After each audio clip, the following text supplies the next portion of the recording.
Every time I go to Silicon Valley, San Francisco, I got those billboards that is, Newsom, stop wasting our damn water. Yes. What does it mean? So we have a lot of water that comes from Northern California to Southern California, and we built a conveyance system. The end users, like the farmers, the ranchers, the people who use the product in the end, like the end user, they paid for a water conveyance system. But because of the Delta smelt, which is the fish that President Trump and everybody's talking about, it lives in the Delta. It's a non-indigenous fish, but it has to have fresh water, and it'll die if you mix salinity. So but it's not a joke, right? It's true. Just because of a few fish? No, it's true. That's so funny that you did that, because when we had the fires, I had people call me from DC that are my friends. It's like, is this true? I saw this on the media, and I saw it on social media. There's no way you guys didn't have water in that reservoir. And I'm like, no, there was no water in the reservoir. And the reason is the fish.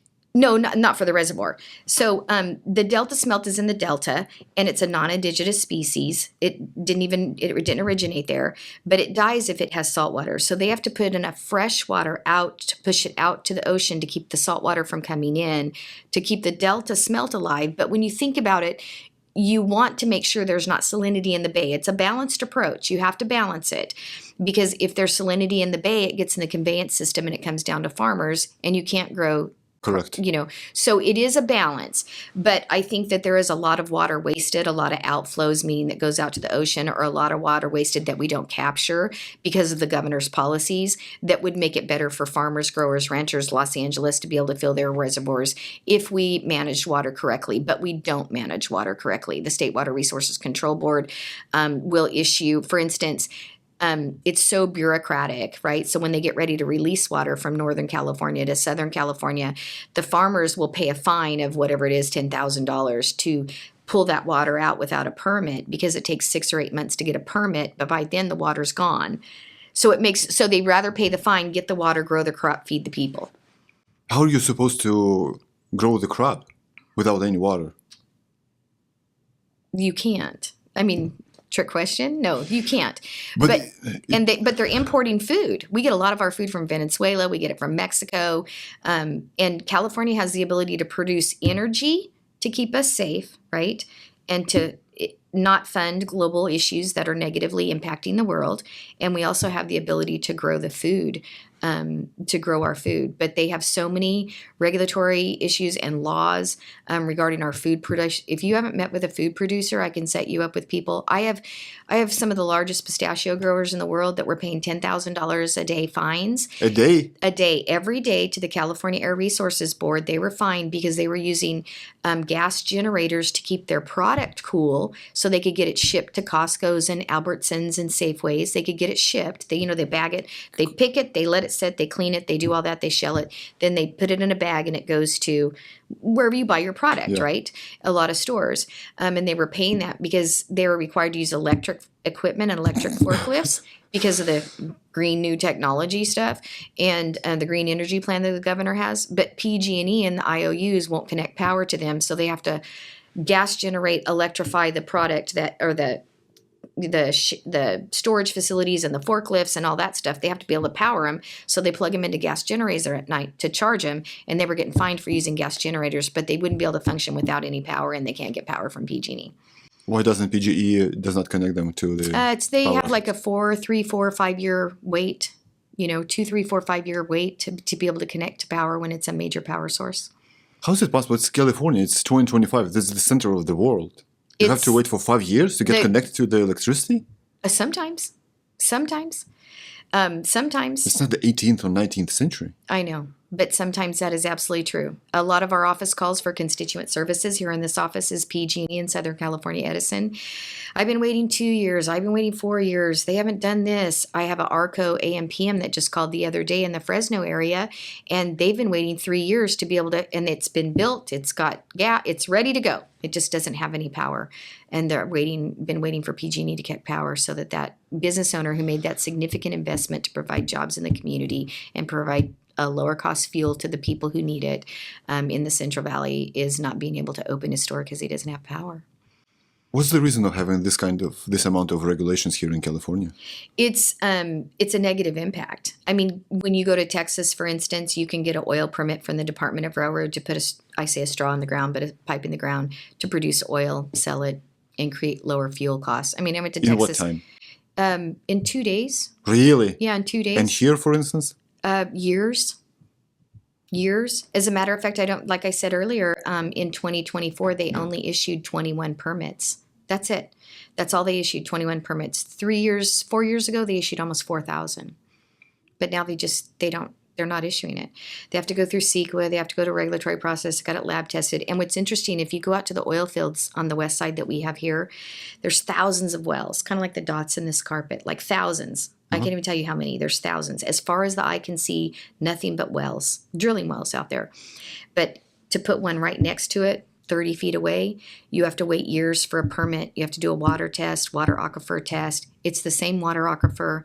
It's the same area. It's the same location. It's the same field. And they make you go through that whole process and wait years for the well. It's just 50 feet away from another well and 50 feet away from another well. Was it always like that? Or No, it was not. what has changed? And when? Gavin Newsom. Really? Yeah. I love him.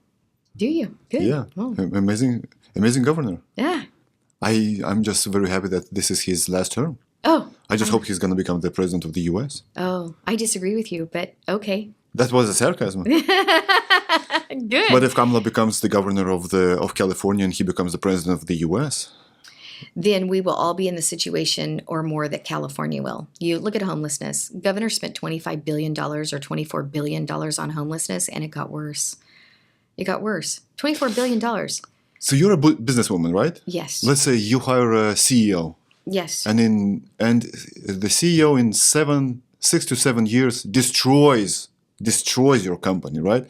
You had 30 billion surplus, now you have 70 billion deficit, Yes. and you don't fire him. That's see? ridiculous. That's ridiculous, right? And But- you don't create water policy that allows, you're so catered to the environmentalists. Like, do I think that every home or every business would have been saved in Palisades if these other things would have been done? No. But we wouldn't have had it. Fire takes 3 things: an ignition, a fuel, and oxygen. But there was so much fuel on the ground, dead brush, dead trees, beetled out trees, brush everywhere, no home hardening. There was no, like, you couldn't clear the brush like 10 feet from your home so that there was a barrier there that wouldn't burn. There was a lot of things. The water wasn't in the reservoir because it was too expensive to fill it. There was, That's the official reason? well, that's the reason that we're getting, is that it dissipates, and then they said that it had to put it under construction. There's been no clear answer or no investigation, but those are some of the things that have been thrown out to us as legislators.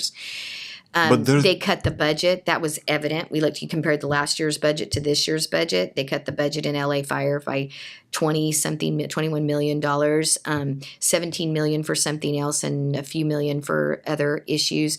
You look at some of the positions that were released were the mechanics that worked on the trucks. So you had trucks in the what they call the boneyard, or a yard where they had all these trucks that hadn't had maintenance. So they couldn't they had firefighters, but couldn't put them on the trucks to go fight the fires because the trucks hadn't been maintained. There's a lot of errors that took place, but yet they spent billions of dollars. Just like on the federal government, as an example, they invested billions into USAID, and we're finding out that that's a disaster. I bet if Doge came into California, I'm inviting you if you would like to come. If Doge came into California, you would find a funneling mechanism of billions of dollars that go to places that it should not go, and the California taxpayer is footing the bill. We spent $50 million just now on a special session, like I said, for 25 for AG free reign to sue the federal government, and then also the attorneys to defend undocumented immigrants that were being picked up by the federal administration, no matter what crime you committed. And that $50 million could have gone to the overdraft of the EDD, which they just fraudulently gave out people unemployment insurance during COVID, and now all the employers in the state of California have an additional tax to pay it back. But the amounts of money are just ridiculous. $25 million for basically attorneys, right? Yes. $25 million. Taxpayer dollars. That's a lot of money. That's a lot of money. How do you spend this amount of money?